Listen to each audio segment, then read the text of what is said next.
This Aries total solar eclipse, it's happening on the 8th of March, is exactly, not only by degree, but by minute, the asteroid Chiron, the wounded healer, the master teacher. This is big, big eclipse energy that we have going on here. My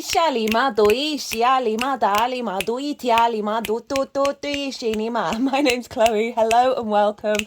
I use card divination, astrology, and as you just heard, I channel energies from my body from multidimensional spheres to help us heal, attune, and activate in alignment with our soul's frequency in this incarnation. That was some physical, the vocal light language you just heard, and the hands moving around. This is a physical form of light language, both of which are independent of my conscious thought. I like to bring all of these together to help you understand what kind of energy is showing up with these big transits and how to work with them. This is an all 12 signs video series, and I am going to be reading for Aries and Pisces. For those of you who know your time of birth and your natal chart, I really recommend you check out the sign that falls in the first house. This is called your rising sign, where your ascendant is, and the astrology will link in clearest with this because I'll be reading all of the signs as if they are the rising signs. However, this does not invalidate you looking at any other part of your chart, perhaps where your sun or your moon are, because they are getting activated with this eclipse. So just look to wherever that sign falls in your natal chart, look to the house that it's in and the themes of that house. You want to apply those themes as well as all the other meaning you've got going on in that sign to the messages that come through. It will be as if that sign has now moved to the first house. So the astrology will still link in. You've just got to add on a little bit of natal chart maths meaning on top of it. Right, I'm going to keep this introduction short and get on with reading for Aries. Aries rising. How you doing, Aries? I cut the deck 3 times before starting this reading, and I got the Ace of Wands, Neptune, which is the Hanged Man. It felt like it was in reverse.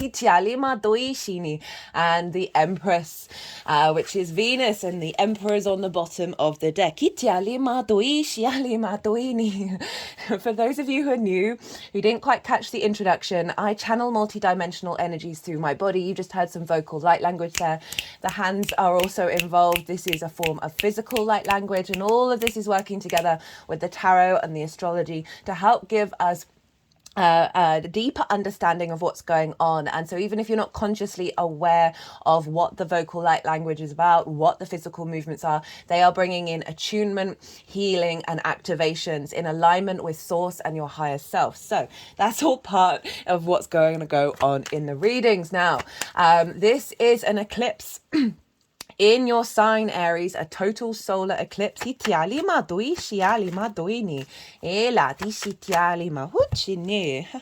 That's quite a few. Well, there's the Empress showing up. I'll be talking about the astrology, and then the cards will go into the 3 piles. So these are all going to go all over the place. Right, so an eclipse, a total solar eclipse in your sign, Aries. Wherever Aries is, this is activating a new cycle. That was the 5 of Wands, but that was coming out with quite a lot of cards. So we'll see if that one wants to come out again. So this is a big activation in the Aries area of your chart, wherever that is. Right, so I'm pulling cards for 3 different piles. The first pile is the lead up to this eclipse, and I work with 6-month cycles for every lunation. And so this is everything that you've been working on since that Aries full moon. It wasn't an eclipse. And Aries, you're not actually really going to have a proper full eclipse, full moon eclipse. There's going to be an almost one in Libra season. And I talk about this in the collective reading, right? So I really recommend, especially if you've got strong Aries placements, to go check out that collective reading. It's already live. It's always the first one up.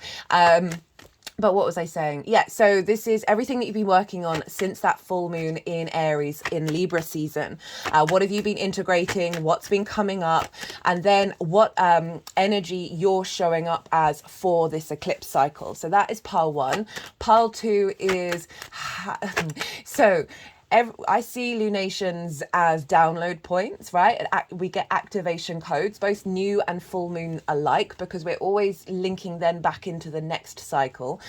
So this is a new moon. So this is going to be what download is coming into your vessel that will then unfold over the next 6 months. And so the baseline for pile 2 is that collective reading that I just mentioned. And that is where I got to break down the astrology of the exact moment of the eclipse and how all the celestial bodies are talking to one another.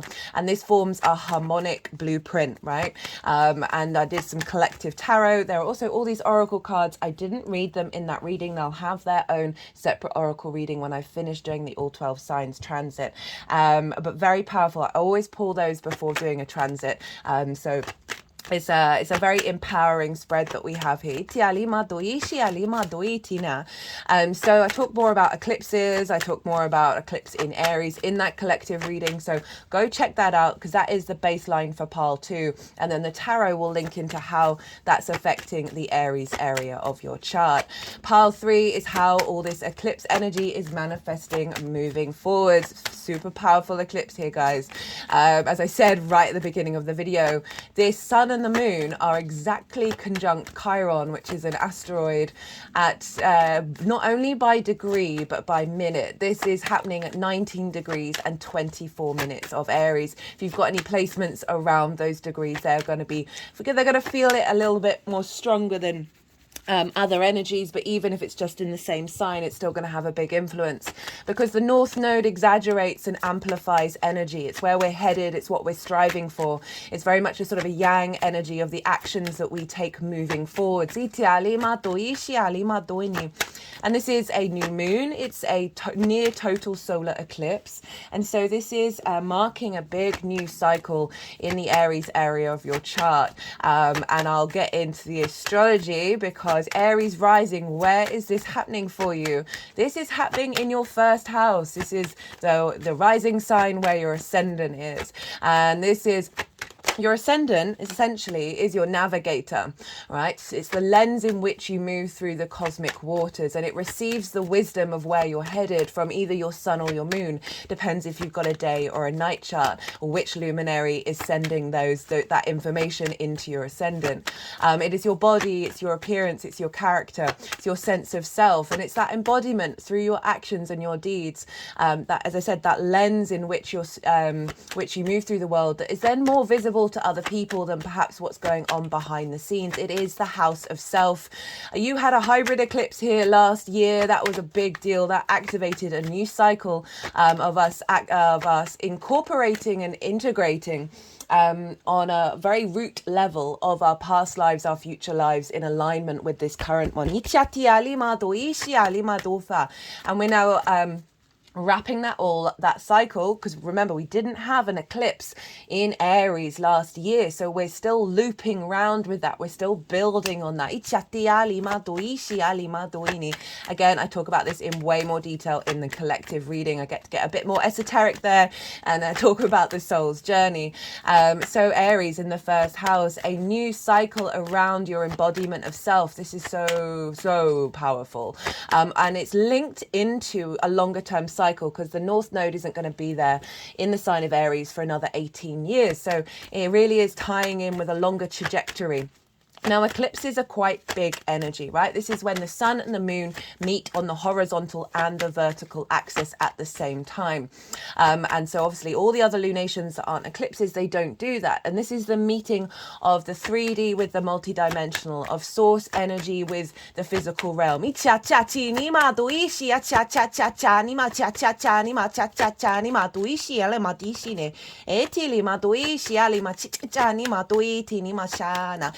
All right, guys, we've got stuff to say.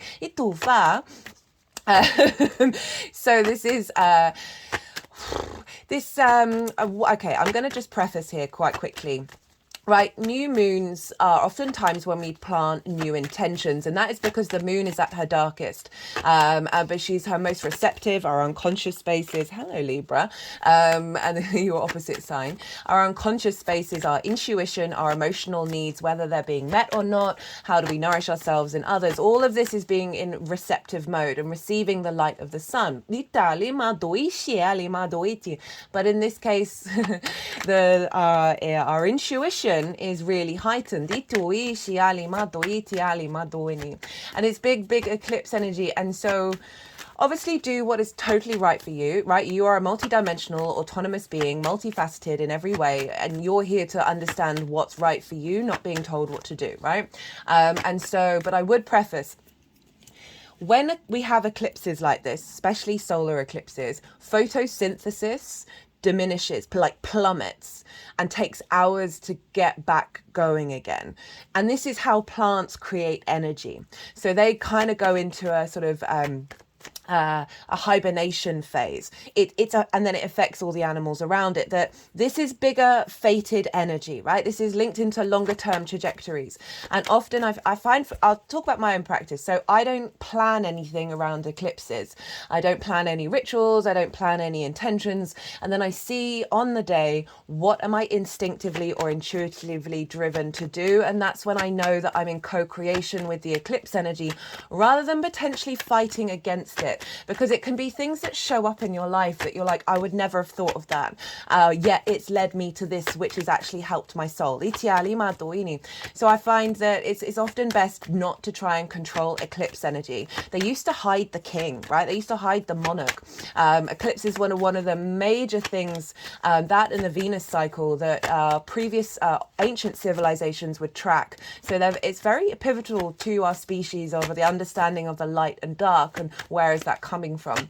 But I would just say, be really tap into your own instincts when it comes to this. But it is as I said, we want to co-create with it rather than try and control it. So what I feel was really be good around an eclipse in your first house is to sort of sit in meditation on the, I've just written a community post about the Mercury retrograde, because that's just happened. That happened late yesterday on the 1st of April. I'm actually recording this video on Tuesday. This is Mars's day. Mercury is now retrograde. And I just wrote at the end of it, this is a really great time to meditate on the courage of your soul. And I feel like that's really appropriate for the Aries eclipse as well, because you're then tapping into just seeing what flows through you with that principle of yourself and your embodiment of self. You might find that with this eclipse that there are just new pathways that show up, that are activated. Well, I say new, but they're just inherently always within you, but they're kind of being freed of limitations. There's then going to start being embedded as you move forward.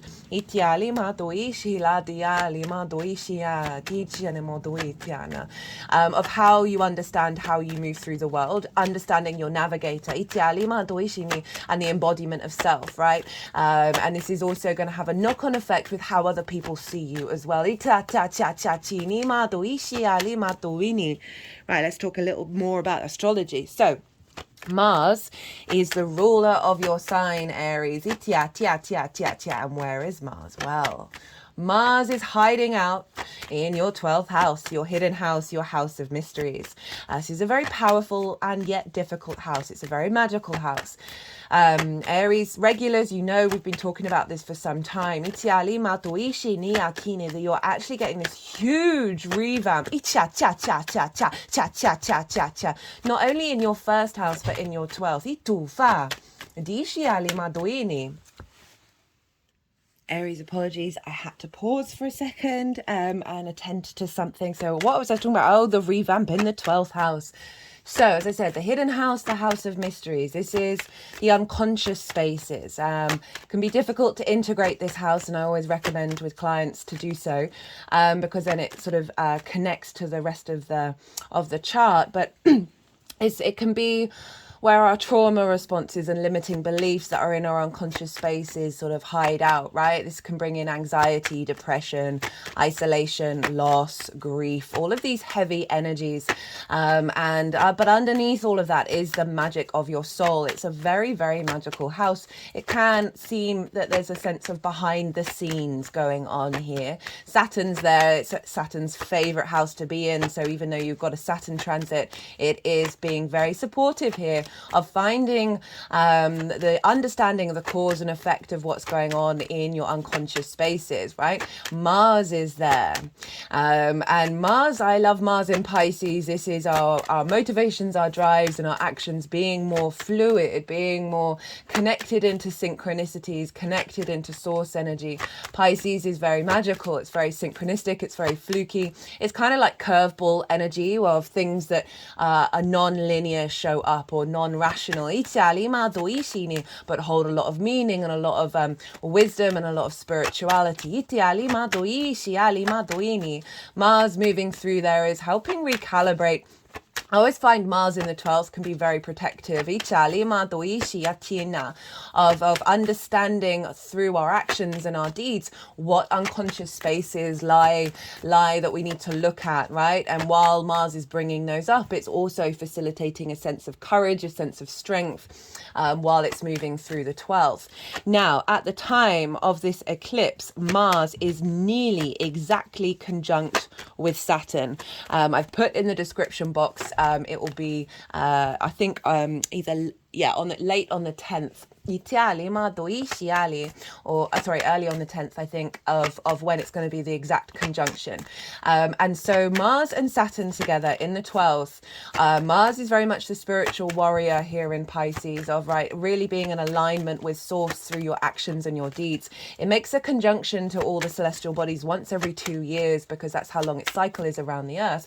In regards to our understanding of it, that now we've got this fresh new beginning happening with Mars and Saturn at the exact conjunction, as I said, follows this eclipse. So it's still a conjunction, but we're getting all the wisdom that's coming through from that big eclipse energy. Then going to be pouring into Mars and Saturn in your 12th. And so with this combination, like Saturn is about responsibility, due diligence. There's a real sense of maturity here. There's a sense of understanding, as I said, cause and effect, being able to connect to your integrity and your commitment to your legacy wherever Saturn goes. And so with Mars, there's a real refinement. There's a real sense of through our moving forwards, not only just with this eclipse, but also the conjunction of our instincts, right? Because Mars is then influenced with Saturn in Pisces for the next 2 years. Our instincts around the collective emotional unconscious spaces, the magic, right? Our instincts and our motivations and our drives coming from a more spiritual place, but having the dedication to see in our actions what cause and effect is all about, right? And being a little bit mature around that. And this is in your 12th house of your unconscious spaces. So Mars is influencing this eclipse, and it's making sure that this new frequency that's coming in for you in terms of your sense of self is moving beyond those old limiting beliefs, moving beyond those old traumas, and actually finding that through this embodiment or with this eclipse of self, you are bringing the magic of your soul.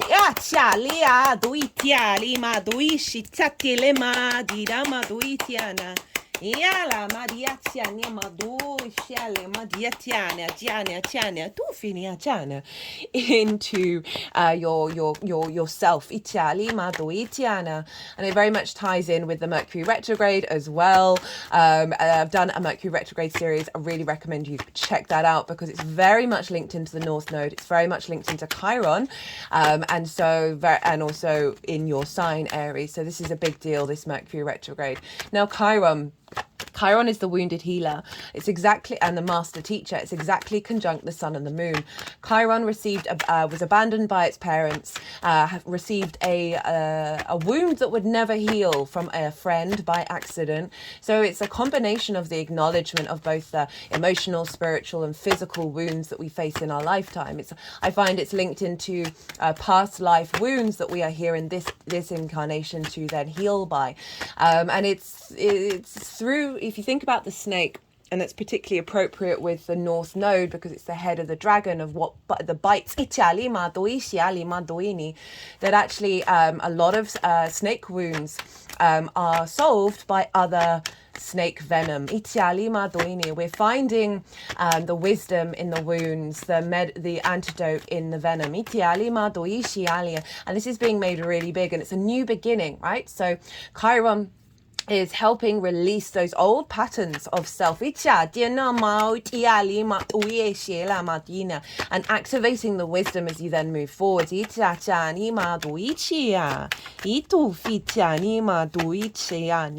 Mercury is retrograde, and what I feel like with this particular eclipse is Mercury being retrograde means it's non-linear, right? It's going backwards in time, our ability, and then going forwards again. So we've got this ability with Mercury of how we understand ourselves to be instinctively linked into past life energy and future life energy, that we're able to think not in a non-linear way. We're able to pick up the pieces outside of the limitations.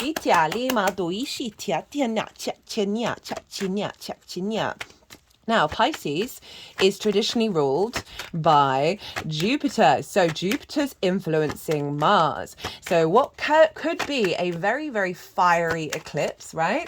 Aries, you are the first fire sign. You're very independent. You know, the desire to experience life through your own autonomous journey and not be told what to do. Ruled by Mars, traditionally the god of war. So there can bring in elements of conflict or old understandings of conflict. However, Mars is in Pisces, right? Ruled by Jupiter. So we've got the soothing balm of Pisces, which is very sort of unconditional love, the understanding of duality, the two fishes pulling away from each other, of understanding all rivers lead to the same ocean, is influencing this Aries energy. And then Jupiter is influencing Mars, and Jupiter is a benefic, right? And so Jupiter is very much, I would just paraphrase, and I've mentioned this in the collective reading, but I'm going to say it here. Mars and Saturn are traditionally the malefics, right? I think on a collective level, this is going to show up. But on an individual level, there's many different frequencies to all the planets. Yes, traditionally they are malefics because there is this element of conflict. There is this element of restrictions and limitations with Saturn. But I'm just highlighting it in case these things do crop up. They're usually tools in order for you to understand whether that's part of your dynamic. We often learn very valuable lessons from these things. But overall, Saturn is all about legacy and your commitment to that. Mars is all about your passion, right? Your momentum in this world, your manifestation. I see Mars not just as the god of war, but a builder and a farmer.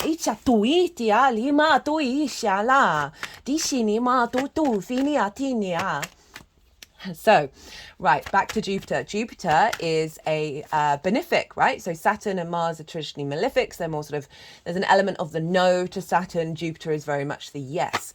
So Jupiter is influencing from Taurus. And where do you have Taurus, Aries? Well, you have Taurus and Jupiter over in your second house of your resources. This is the skills and tools that you have and the resources available for you to manifest in this world and bring in regular income. It is the things that you value, as well as, most importantly, how you value yourself. Now, we've been talking on and off about Jupiter being here for quite some time, of bringing wisdom and elevation to your skills and your resources, finding more abundance, potentially, you could get a raise where you get regular income more often.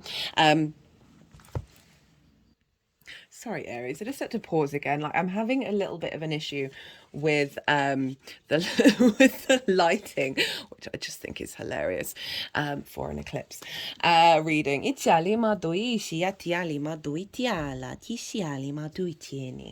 Right, what was I saying? Jupiter, yes, planet, expanding. Jupiter brings things together in order to expand and elevate. It brings in wisdom, knowing, faith, and with that is confidence, right? It can bring in opportunities, a sense of abundance and a sense of luck. Great transit to have in the second house. You might find you've been spending a little bit more money. It's going to be moving to Gemini quite soon, but at the moment it is providing a lot of wisdom around your understanding of your own value, right? Around understanding the more that you value yourself, the more you're able to tap into your innate gifts, right? Because you're not denying that they exist by the lack of value.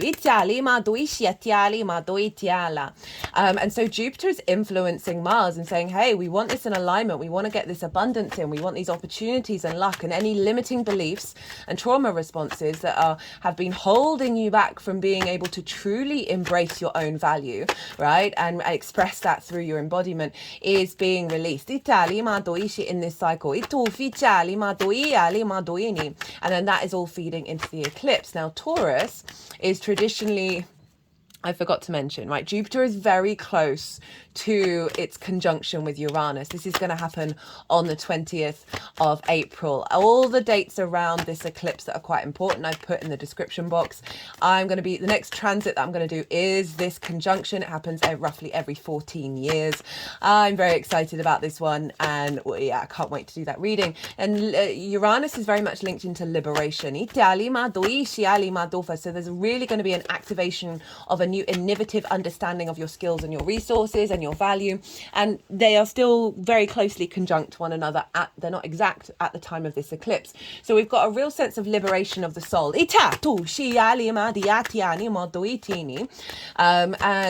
So this is all influencing that. But Taurus is ruled by Venus. Where is Venus at the time of this transit? So Venus will be affecting Jupiter, therefore affecting Mars, therefore affecting this eclipse. Venus happens to be in your sign at the time of this eclipse, so you're feeling very empowered, right? I love Venus in Aries. She's deemed to be in her fall because it's opposite her own sign of Libra. But I always try and find different ways of looking at things based on, my baseline is the Hellenistic principles from over 2,000 years ago. But I always like to sort of poke holes at them. And this is one I really strongly poke holes at, because Venus in Aries, she's empowered. She's very like, I'm going to protect my loved ones. I'm going to fight on behalf of my loved ones. Of finding more charm and grace in the way that you embody your own autonomy, your own independence. And so she is in your first house. You're now feeling a bit better about yourself. You're feeling the charm come in. You're connecting the dots of what you've been working through over the last year as Venus then comes back into your first house. Venus brings about, you can often link her into sort of tidying things up, but that's only because she's linked into connection, right? And bringing harmony and grace to situations. So she's really allowing an expansion of the work that you've done, and she's finding the harm over the last year. She's finding the harmony in that. She's finding the value, the love, the appreciation. You may just be feeling more appreciated during this time, and that energy is then influencing Jupiter of your own value. That's then feeding back into Mars. So we've got this beautiful energetic loop between Mars, Jupiter and Venus, right? So Mars and Venus are the personal planets, right? Jupiter is more of a social planet because it's got a longer term cycle. But we've got Venus and Jupiter, the two benefics, right? The two yes planets. They want to give us a treat rather than a challenge. Well, not necessarily completely, but in general. So we've got this really wonderful support of the two benefics, and Jupiter of the expansion of a longer term cycle of wisdom and elevation and opportunities in alignment with our motivations and drives and our love and our connection and our harmony. So this is, I just feel the strength of this eclipse in terms of, for the individual, as being incredibly empowering, incredibly liberating, but done with the confidence of Mars and the grace and favor of Jupiter and Venus.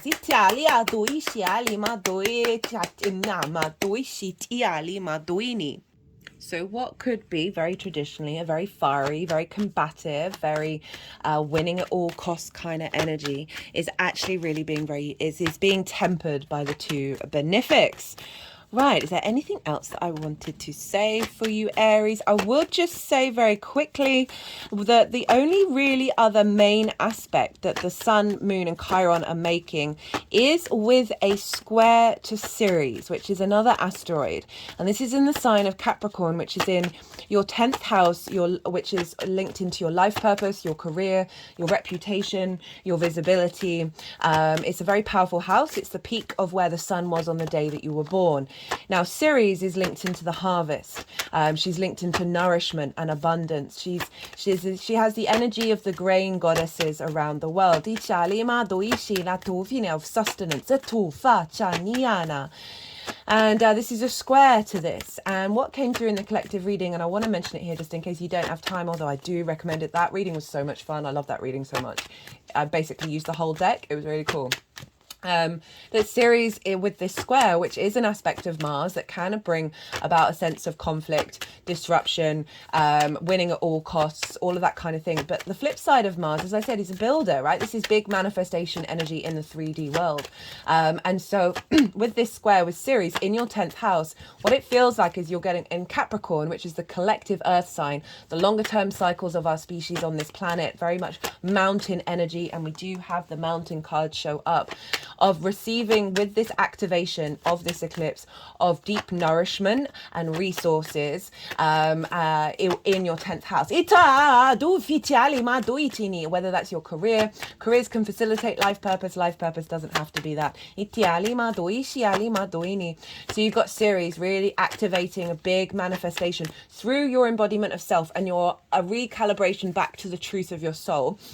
This is then freeing a lot of space, clearing a lot of clutter around trauma responses and limiting beliefs, that's allowing that nourishment to come in. And more clarity around what your life purpose is and what your career means to you, right? Sometimes this could mean a redevelopment of that life purpose and career, or just feeding that which of the path that you're already on.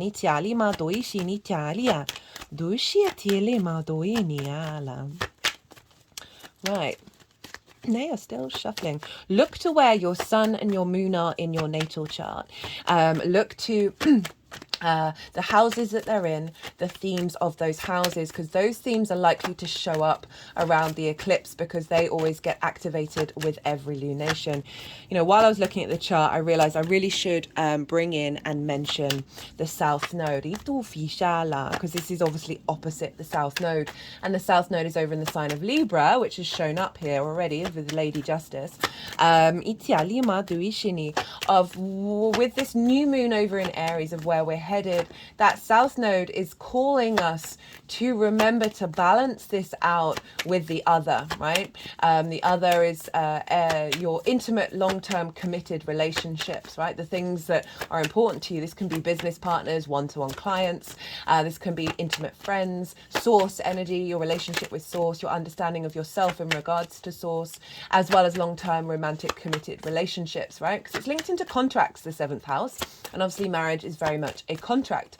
Well, it has been for a very long time, right? Love came into it only very recently.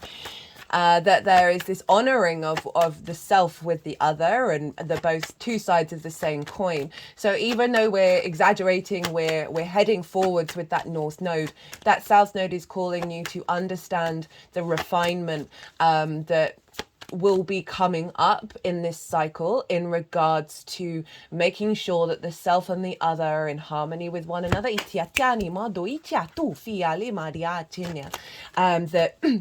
That sort of balancing act of Libra is allowing the whole cycle of this is the individual being able to be more autonomous and independent in a social situation. And with the other, like so often we can either prioritize the other or prioritize ourselves in ways that are unhealthy. And what I really feel with this South Node opposite Chiron is it's releasing a lot of old wounds around the other in order for you to be more uniquely yourself, which is then drawing towards you dynamics with the other. They're in alignment with this new frequency, whether that's raising the relationships around you or bringing in new ones. Okay, that's funny, that came up in the collective. Oh, hello Mars. And there's the 5 of Wands. And Saturn in Pisces. Ace of Wands on the bottom of the deck. Now let's get into this. Okay, so I'm gonna soften my mind and kind of switch off my conscious space, and the energies are going to move through me. They're going to move the cards around. They're going to do some energy work, both the physical and the vocal light language, and then they'll put them into the 3 piles, and that's when I'll bring the tarot into the astrology. I call you to soften your mind as well. Let all that information just settle in your unconscious, and then see what intuitive hits come up for you while we're doing this little bit of channeling. Ishala doichinima doitia lea tofa itiana ituishine ituitiala iti ti ti ti ti ti ti iti ti ti ti ti ti uchalama iala itu tu chin chin chin chin chin chin chin chin chin chin chin chin. So much major arcana. Not surprising. Itu fa yala di sitianimo utinia itunia cha cha cha chini etinia do chanamo do italiama do vitaliana. Now I'm trying to incorporate a bit more a very quick translation of what they've just done with the cards. So underneath here we've got that what was it, the 8 of Cups, the 5 of Wands, the 8 of Cups, the Emperor. So leaving behind old patterns that bring about conflict and a bit of chaos energy within you, within yourself. You've been going on that journey. You've been cultivating that with the Queen of Wands. Queens are very yin energy. They bring nuance. They bring depth to self, right? And so this has come with an inner, we've got the Tower and the Death card, right? A release of old structures that this is bringing in. Because of the work that you've done, we're now bringing in a release of old paradigms, the 8 of Swords, limitations, 9 of Wands, being on the defensive, always feeling like you got to be independent and you can't ask for help. With the Death card and the Tower, it's like pulling down those structures and understanding that this is an internal letting go journey that is tapping you into your own inner wisdom. The Lover's card, this sense of understanding self with the other, with that South Node over in Libra, of bringing in healthier relationship dynamics, not only with yourself, not only with Source, but with other people, that come into balance. Of the vitality of you having released some old wounds is allowing you to move through the world based on having resurrected, right? Based on a deep knowing within you, this High Priestess energy that is creating abundance and a new spark of spirit.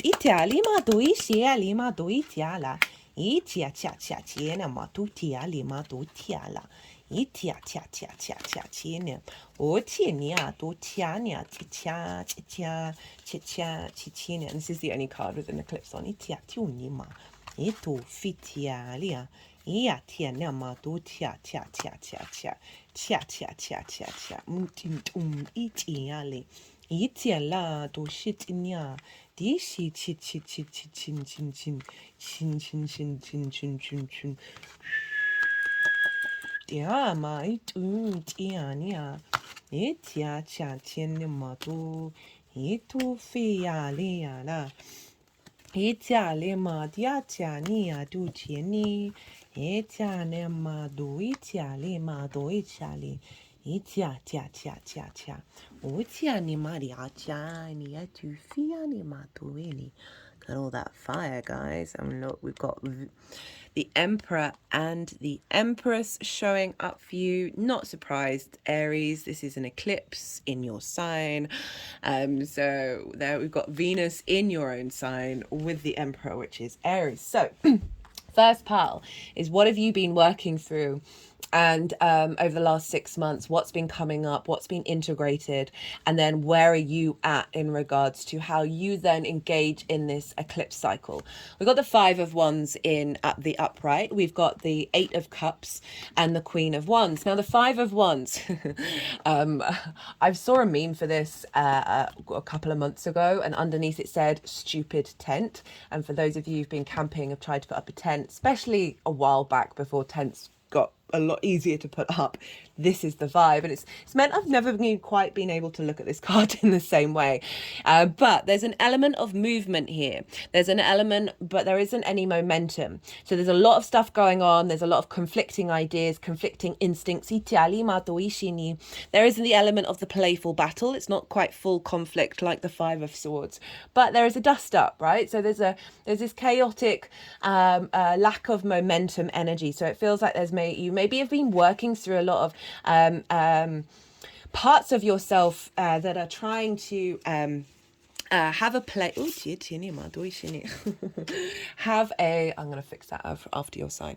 That have just meant that there's been a lot of sort of what I felt really recently, actually, in the lead up to this eclipse, are very angsty. Like, I got a lot of energy and wanting to do things, but then not necessarily being able to get up and do the things, not being able to release that energy. And this feels like a pent up energy that is just sort of causing you to be a bit discombobulated in terms of the self. I've just got some ringing in my ears at that. But the other side of this is training. And so even if there is been conflict, there's been a sort of like, you don't feel like you want any of these energies are moving forward or expanding. You've been learning through that. But this is the Eight of Cups, as I said, Saturn in Pisces. This is when we are... So these Eight of Cups, they're all upright, and they represent something that on the outside looks like it's a really good situation or feels good. And I link this into our trauma responses and our limiting beliefs that are imprinted in our early years, right? That are so in our unconscious spaces, that come from our birth chart, that come from past life and ancestral energy, that they feel really comfortable to us because they are deep in our unconscious, but they're actually inherently draining, negative, neglectful, all of that. We all have them. It is what it is. And this is you deciding you've got the courage. It's really difficult to sort of navigate and recalibrate these because they're in really entrenched neural pathways. But you've decided you're going to go on that journey, right? You're going to extract yourself from these paradigms that aren't serving you. And this is the paradigm of like, does everything always need to be a bit of a fight? Does everything always need to be a bit conflict energy? And the North Node here is really being realigning and bringing in a higher vibrational frequency around the Aries energy, especially with Chiron. So you've gone to climb that mountain, and we were talking about mountains earlier, in order to get a higher perspective. And you're rocking up in how you're engaging with this eclipse energy as the Queen of Wands. Queens for me are kind of yin energy. They observe, they cultivate, they strategize, like they bring depth and nuance to something that the kings are then able to take action on with all of that wisdom of the yin energy. And this is the Queen of Wands, so very fiery showing up. She is incredibly independent. She's sitting in a way that is representing that of like the confidence to say no, the confidence to be able to observe her own instincts and passions and act upon them. She's holding a sunflower. Sunflowers always know where to get the light, so the ability to you're stepping into this energy of knowing where to observe and move in order to receive the downloads, in order to receive this upgrade that is just getting you back to the truth of yourself with that Ace of Wands, right? That spark of spirit. The instinct, the impulse, the offering from source of reconnecting you to your own soul. But this is saying that this eclipse energy, you're going to be able to nourish what's coming through. Now, half the deck here. This is what's showing up for the download that will come into your vessel that will then unfold over the next 6 months. You may have already be feeling this eclipse energy. We've just come off the Libra full moon, which was a lunar eclipse, and we're obviously in eclipse season. So we're going to have big shifts, happening, new beginnings, right? With a new moon, but often that can mean a release of old patterns, and endings of certain things. And we've got the Nine of Wands, the Eight of Swords in reverse with the Tower and the Death card and Judgment. And I really like this combination of cards. Is the Nine of Wands very on the defensive, exhausted, burnt out, very sure of who they are, but there's still this sense of isolation, there's a sense of exhaustion, and again seeing things in a combative mode, rather than like, can you just go and be yourself and not need to see everything as a personal attack. Even if they are, do you need to engage? The Eight of Swords is about illusion, right? It's being trapped in a cage which isn't actually a cage. So again, this is linking back into the 12th house energy of unconscious spaces, limiting beliefs that are in your unconscious that have been impacting your full embodiment. And these are in reverse, saying this eclipse is pulling pulling these down with the Tower. This is Mars's card. But you see here, I love the Tower. I think it's brilliant. I've had many Tower moments in my life and they have served my soul every single time. Even if it didn't feel like it in the moment. Because you see here, everything that's being pulled down is at the top, not the foundations. The foundations are still strong. So there's a sense of superfluous energy being pulled away, right? The releasing of that in order to bring in the activation. And so through this process of new beginnings, it means that there's a shift happening in the old ways. The Death card is acknowledging the capacity to let go of things that have had an authority over you. See here, the monarch is no more. The sun is coming up and we have the sun in the reading of like reconnecting back to your vitality, because you're clearing that clutter with that 9 of Wands, 8 of Swords in reverse. With Judgment, this is Pluto. Pluto's actually making a sextile to Venus at the time of this reading, not this reading, of the eclipse, and that's in your hopes and your dreams, right? So Jupiter, Pluto even, this is about resurrection. You see here, these are the dead, right? And they are grey, representing wisdom, and they are being elevated by the angelic kingdom. Mountains all in the background represent higher perspectives. Now these can be these old wounds, these old limitations that are being transformed. As I said with Chiron, our ability to see the wisdom in the wound, the antidote in the venom. So this is an ascension card. It's come with the High Priestess, the Hermit, Justice, and the Empress.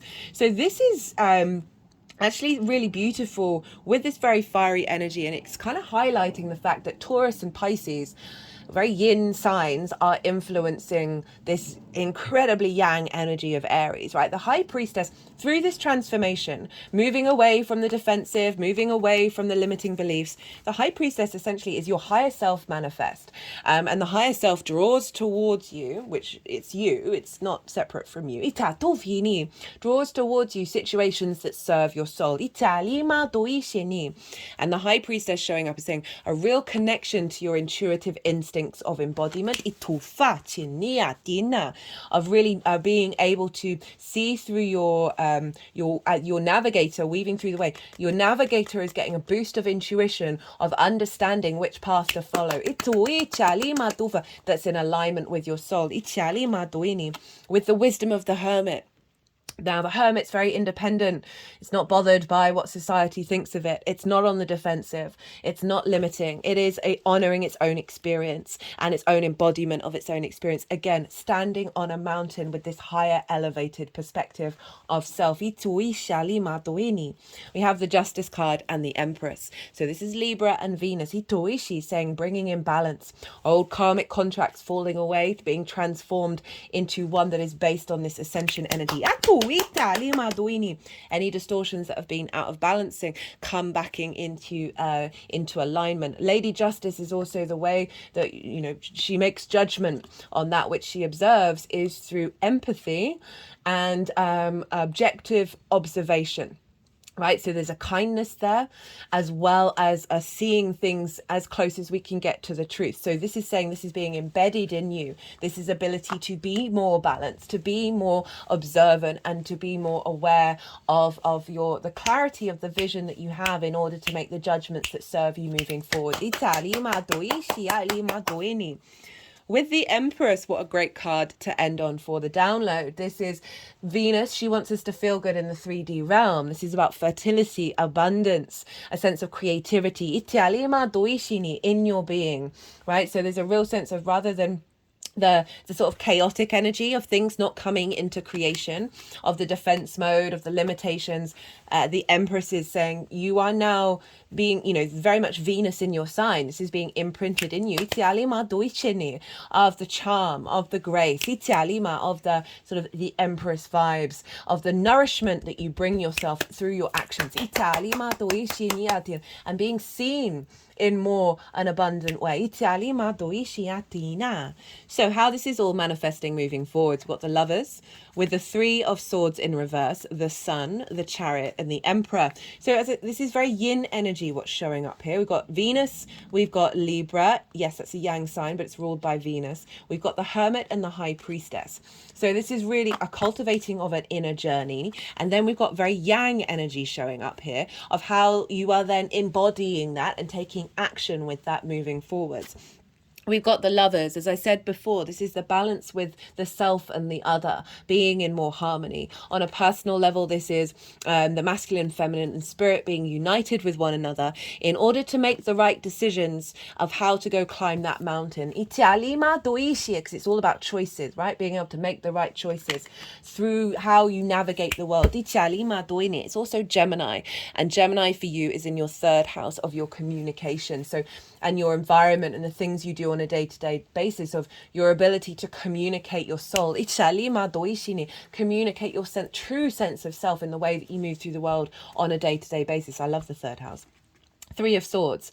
So again, a releasing of old wounds, and this doesn't have to be romantic, old limiting beliefs around the heart space, allowing that heart to be free and to move forward. And again, as I said, this can be elevating the relationship dynamics that you have, as well as bringing in new ones. Any wounds around your decisions making falling away, any wounds around your sense of self, just and how you're seen. We've got the Sun, the Chariot, and the Emperor, like big yang energy. So the Sun, your vitality, your clarity, your animation, it's very much the freedom, the liberation, the sense of self. And this child here is very free and very happy and very light, right? So there's a real sense, and they're protected on a horse of how you move through the world. So it's bringing in this joy, this sense of innocence. Back to your soul, this vibrancy, this visibility. Think of a series up in the 10th house of your visibility. A lot more clarity around your sense of self and that being seen by others. The Chariot. This is Cancer, which is ruled by the moon, and the Chariot understands all the spirit experiences that all the experiences it's experienced have served as resources in order for it to move with confidence and victory through its life, right? And not control the situation. It isn't holding on. There are no reins, so you're not holding on. You know, because you're in balance, the yin and the yang, that you are able to move through this world with victory, right? So there's a real sense of the embodiment of your navigator, being very much in the flow with the cosmos and the 3D realm. And again, it's a victory card. With the Emperor, final card. This is the Aries card, the higher vibrational level of Aries. The wisdom that this figure has experienced. So Aries, I always like to say, you like to experience life through your own experience. How many times can I say experience? Rather than being told what to do. Now, the Emperor has got to a point, it's an elder figure, that it has gone through its own experience and it's made judgments based on its own experiences to the point where it's refined that into a space of wisdom. It is the Emperor. It's not just a king. It is... It takes care of an empire, but it's still autonomous in its nature because it's basing its decision making on its own experience that it's done for many years and the wisdom that that's brought in. So even though it's affecting the collective, it is coming from an individual space. And so, the alignments that we have with our individual energy feed into the collective. So you are very much coming into your own power, but there's the wisdom there as well, right? Rather than that 5 of Wands that is sort of that kind of chaotic, youthful energy, we've moved into the Emperor of really being in alignment with your inner wisdom, your inner strength. Again, there are sort of mountains in the background. There's a real sense of the nourishment of the earth, the wisdom of the earth, the power of the energy of the mountain feeding into your soul. Right, oh no, wrong deck. Let's get some qualifiers for you, Aries.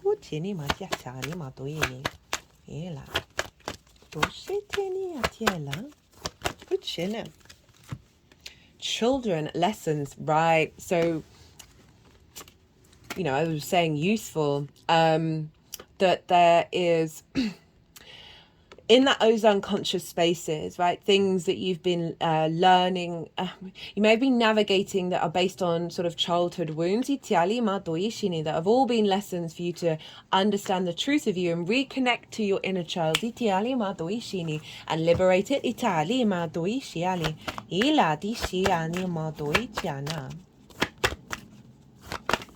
Now, the sun rules Leo, and you have Leo in your 5th house.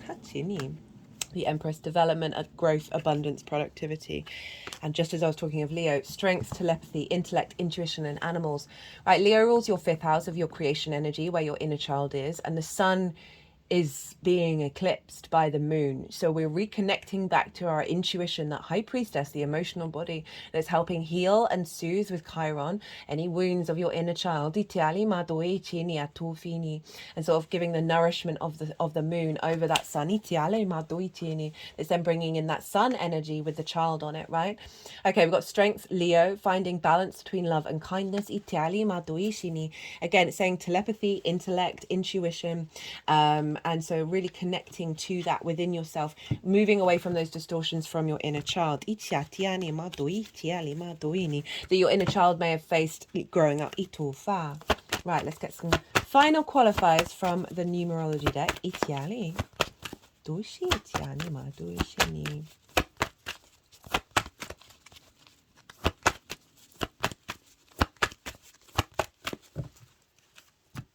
Teaching and learning. We've got self-discipline, synchronicities, and love, partnership with relationship change. Okay, that's enough. So you've been navigating a recalibration of self. It's you've been learning about yourself. You've been embodying yourself with this North Node in Aries. It's taking some self-discipline, right? So a real refinement. This eclipse is activating a love partnership with yourself, most importantly, first and foremost, which is then feeding into your other relationship dynamics. The more in alignment you are growing with yourself, the more synchronicities are coming in, especially with that Mars in Pisces. I'll follow the synchronicities, right, and see where they take you. I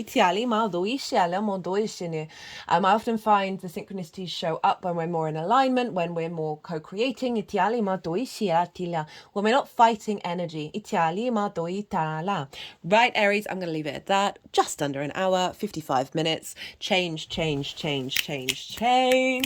I hope you enjoyed this video, and if you did, it'd be an honor if you hit that like button. If you'd like a personal reading, my new website is in the description box. But other than that, Aries, be good to yourself, be good to those around you, and most importantly, be well until we meet again.